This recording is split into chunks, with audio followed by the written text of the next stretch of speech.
یعنی اخرجا، خرجا وہ نکلا، اخرجا اس نے نکال دیا،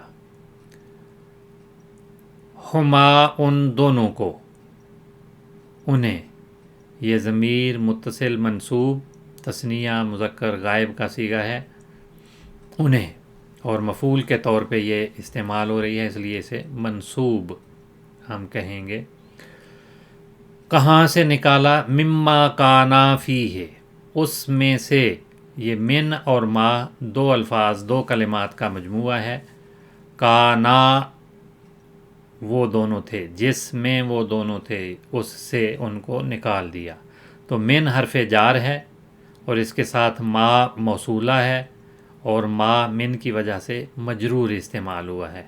تو حرف جار اور مجرور یہ دو الفاظ یہاں استعمال ہوئے ہیں، مجرور ما ہے اور اسے ما موصولہ کہا جاتا ہے۔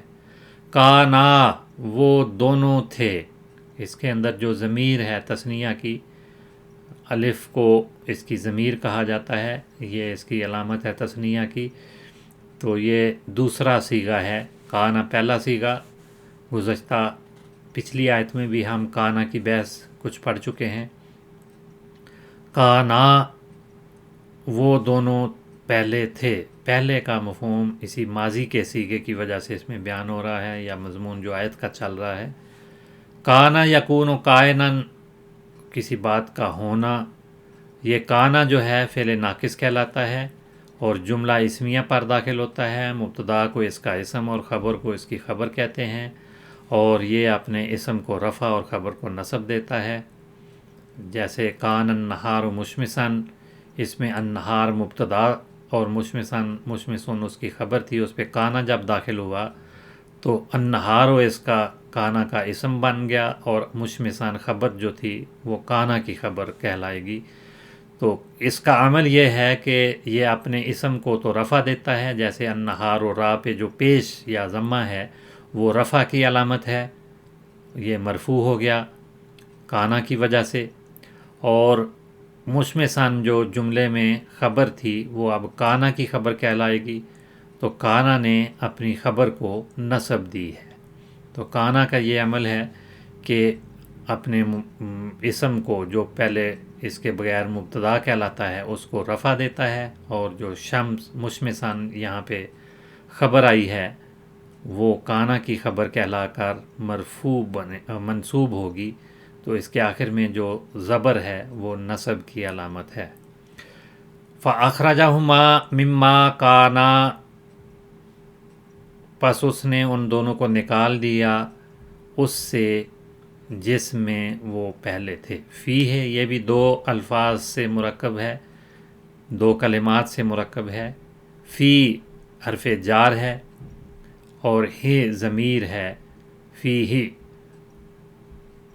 اس میں، جس میں، تو یہ ضمیر جو ہے یہ واحد مذکر غائب کا صیغہ ہے اور حرف جار کی وجہ سے یہ مجرور ہے۔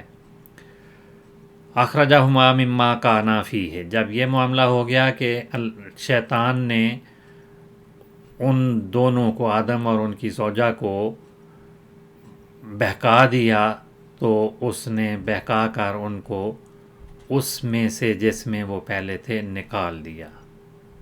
یہ تفسیر میں ایک لمبی بحث ہے کہ وہ کس جگہ میں تھے یا کس حالت میں تھے، انہیں اس جگہ سے نکالا یا اس حالت سے نکالا۔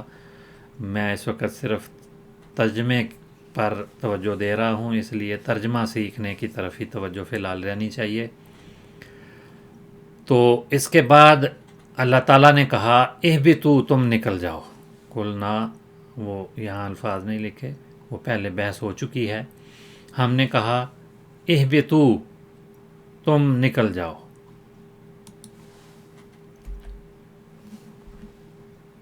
وَقُلْنَا اهْبِطُوا، ہم نے کہا کہ تم نکل جاؤ۔ تو اہبطوا اس کا مادہ ہابطا ہے، ہابطا، یہ اس کے مادے کے الفاظ ہیں، اور اس کا فعل ماضی ہابطا آتا ہے، اور ہابطا الہ کے صلے کے ساتھ بھی یہ استعمال ہوتا ہے۔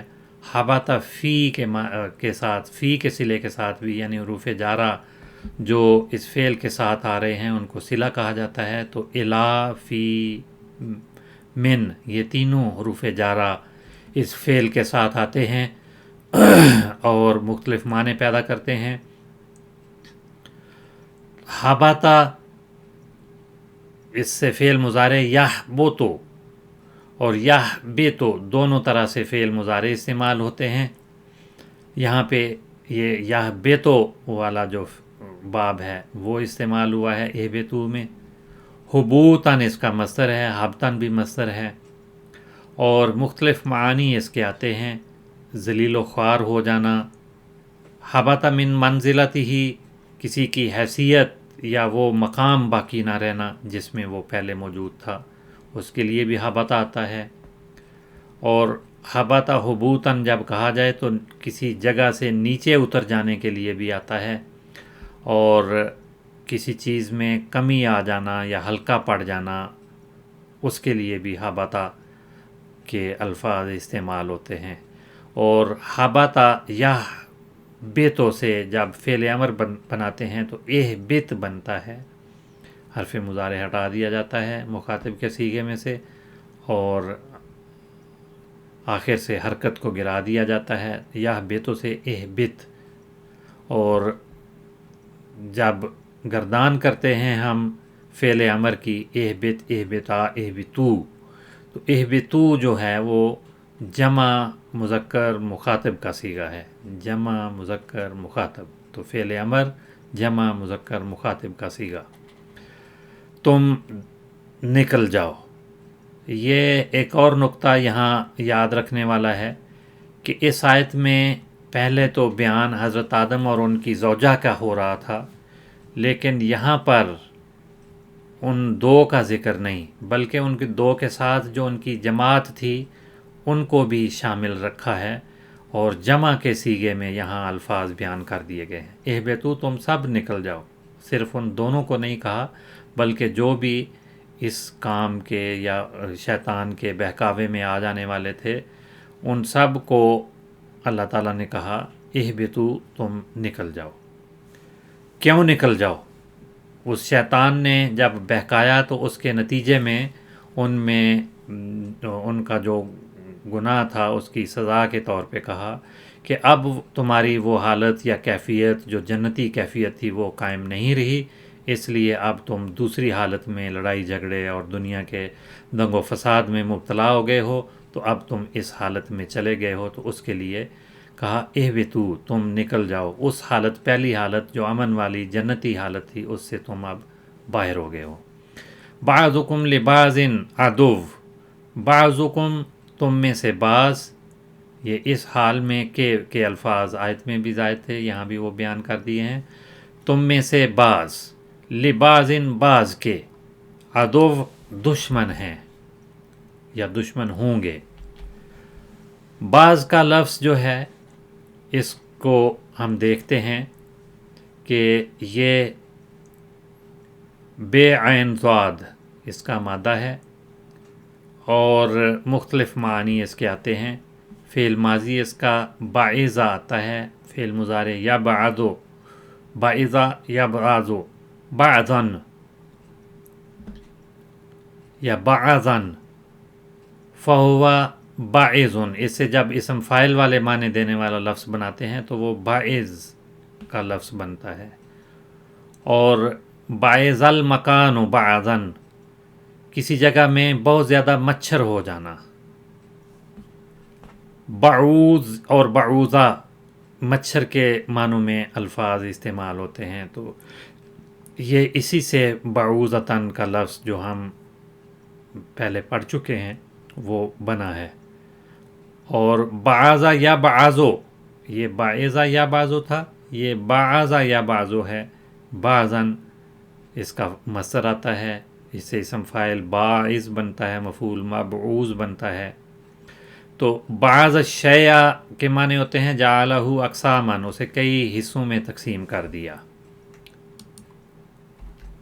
چیز کو ٹکڑوں میں تقسیم کر دیا.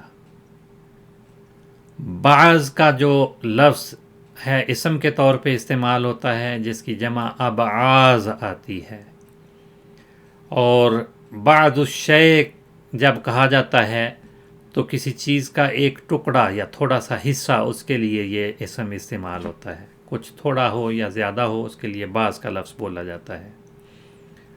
کوئی کے معنوں میں بھی آتا ہے، کچھ کے معنوں میں بھی، اور بعض کے معنوں میں بھی یہ لفظ استعمال ہوتا ہے.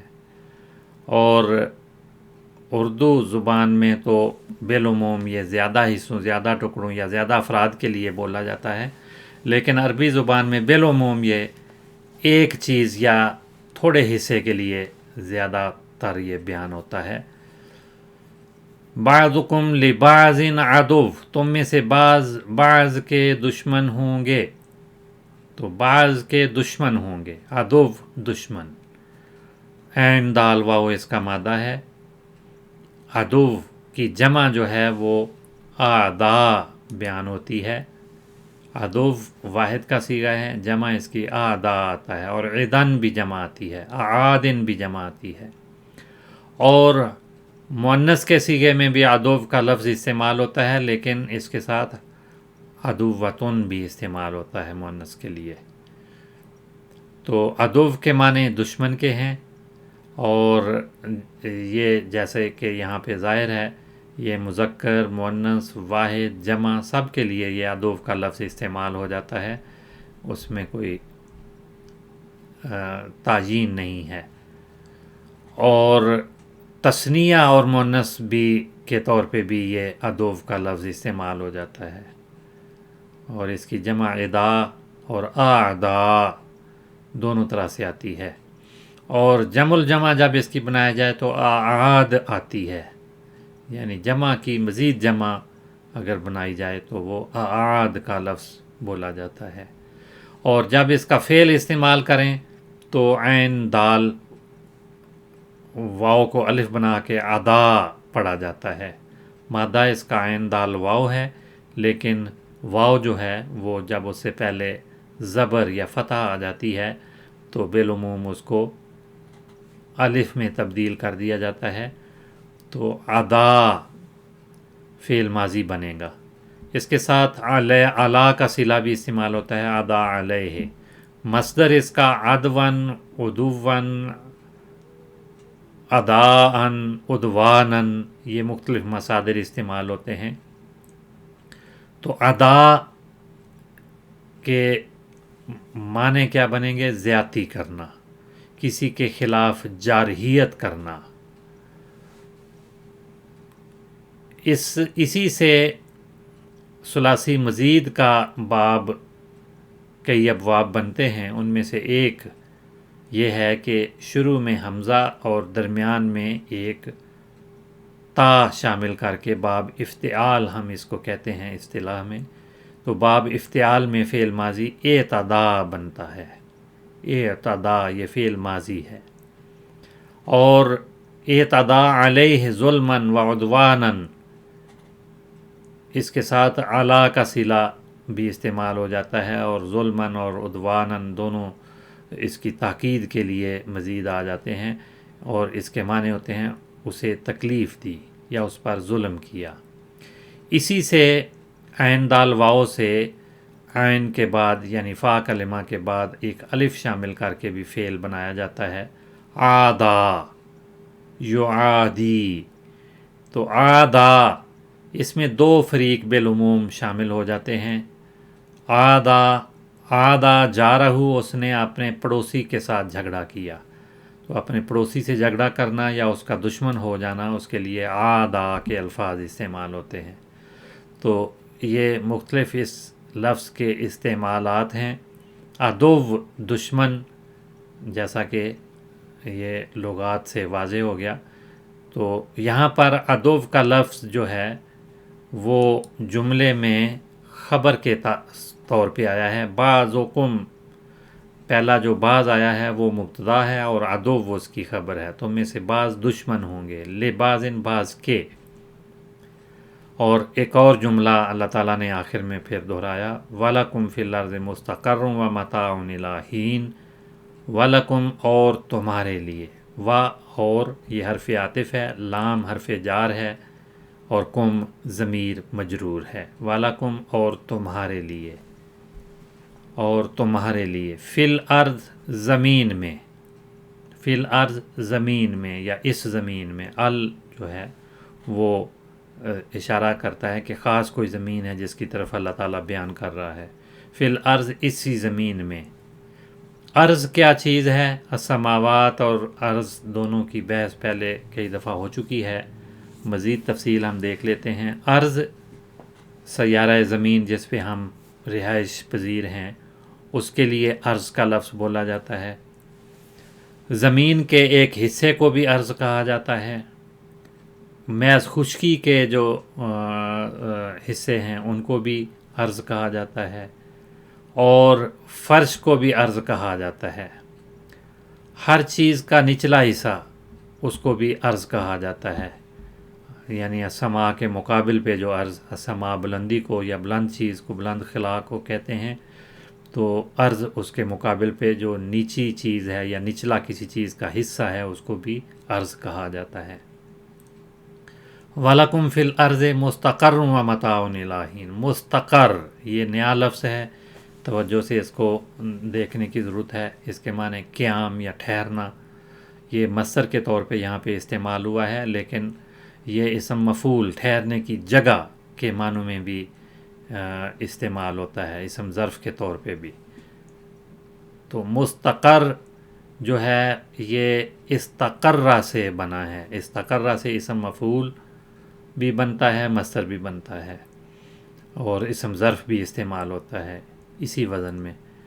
استقرہ فعل ماضی اس سے آئے گا، اس کا مادہ قاف رے اور اس کے شروع میں حمزہ سین تے، 3 حروف کا اضافہ کر کے یہ باب استفعال بنتا ہے۔ استقرہ بالمکان، وہ کسی جگہ میں ٹھہر گیا، استقرہ وہ ٹھہرا، بالمکان کسی جگہ میں، تو یعنی اس کے معنی بنیں گے قرار پانا، قیام پذیر ہونا، یا کسی جگہ سکون سے رہنا۔ اس سے مصدر استقرار آتا ہے جو جس کے معنی ٹھہراؤ یا ٹھہرنے کے ہیں، استحکام کے معنی بھی ہیں، سکون اور امن و امان کے لیے بھی یہ لفظ استعمال ہوتا ہے۔ تو وَلَكُمْ فِي الْأَرْضِ مستقر، تمہارے لیے اس زمین میں ہی قیام ہے۔ تو یہ پورا جملہ ہے، مستقر جو ہے یہ مبتدا کے طور پہ یہاں پہ استعمال ہوا، اور لکم جو خبر ہے وہ مقدم پہلے آ گئی، وَلَكُمْ اور تمہارے لیے ہے، مستقر قیام، قیام کرنا ہے تمہارے لیے، فی الارض زمین میں، وَمَتَاعٌ اور استفادہ ہے یا استفادہ مقدر ہے، واو حرف عاطف آ گیا، اور مستقر جو ہے وہ معطوف علیہ تھا اور متاع عطف کیا گیا ہے، یعنی ان دونوں کو ایک ہی حیثیت میں اس جملے میں بیان کر دیا گیا ہے۔ اور استفادہ مقدر ہے، متاع کا لفظ دیکھنے کی ضرورت ہے، میم تے عین، میم تا عین اس کا مادہ ہے، اور لطف اور استفادہ اور نفع کے لیے یہ لفظ متاع کا بولا جاتا ہے۔ دوسرے معنی ہیں ہر قابل استفادہ چیز یا سامان خانہ، گھر کا جو سامان فرنیچر وغیرہ ہے وہ بھی متاع کہلاتا ہے۔ اور بعض اوقات سامان تفریح کے لیے بھی متاع کا لفظ بولا جاتا ہے، اور سامان تجارت وغیرہ کے لیے بھی یہ لفظ بولا جاتا ہے۔ اسباب زندگی، مال وغیرہ سب کے لیے یہ لفظ آتا ہے، کھانے پینے کی چیزوں کے لیے بھی آتا ہے، اور کسی چیز کے کل پرزے وغیرہ جو ہیں ان کے لیے بھی، اسی طرح سے لہو و لعب کے لیے بھی یہ لفظ متاع کا استعمال ہوتا ہے۔ اور متاع ان کی جمع امتعاتن آتی ہے، یہ اس لفظ کے مختلف معنی اور اس کی جمع ہے۔ وَمَتَاعٌ إِلَىٰ حِینٍ، ایک مدت تک، الا حرف جار ہے، ہین مجرور ہے جس کے معنی ہیں وقت یا عرصہ۔